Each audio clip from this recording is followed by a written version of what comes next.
प्रत्येक मास मिलिबो 1000 टंका। बैंक रे खाता थिले आपण को मागणारे मिलिबो मासुकु मास 1000 टंका लेखाएं। हाँ दर्शक बंधु, सरकार आनिचंती एही नुआ योजना। आपणकर जनधन अकाउंट अछि कि? जदि हाँ तेबे आपणक पई खुशी खबर। जनधन अकाउंटधारी मानकु सरकार अनेक लाभ देउचंती। भारत सरकार प्रधानमंत्री जनधन योजना आरंभ होइथिला, जहा द्वारा ग्राम और सहर रे रहुथिबा लोक माने बैंकिंग कार्यकलाप सहित संयुक्त होई परिबे एवं सेमानंकु सरकारी कार्यर सुविधा प्रदान करा जाई परिबो। आपण प्रधानमंत्री जनधन योजना बैंक द्वारा प्रदान करा जाइथिबा समस्त प्रकार आर्थिक सेवा पाई परिबे।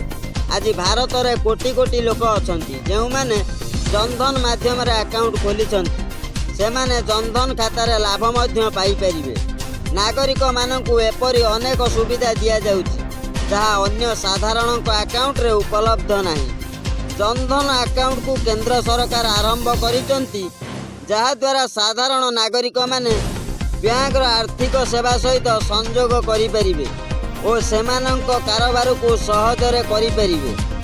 जनधन अकाउंटधारी माने 10,000 टंका पाइछंती। ओवरड्राफ्ट किंबा एक प्रकार लोन सुविधा मध्य प्रदान करा जाइछि। सेथिरे जदि जनधन अकाउंट को 2000 आवश्यक हुए तेबे बैंक सेमानक अकाउंट को 2000 रु 10,000 प्रदान करुछि। जेउथिरे चेक बुक पासबुक आकस्मिक बीमा सहित ग्राहक बैंक रु ओवरड्राफ्ट सुविधा मध्य पाउचंती।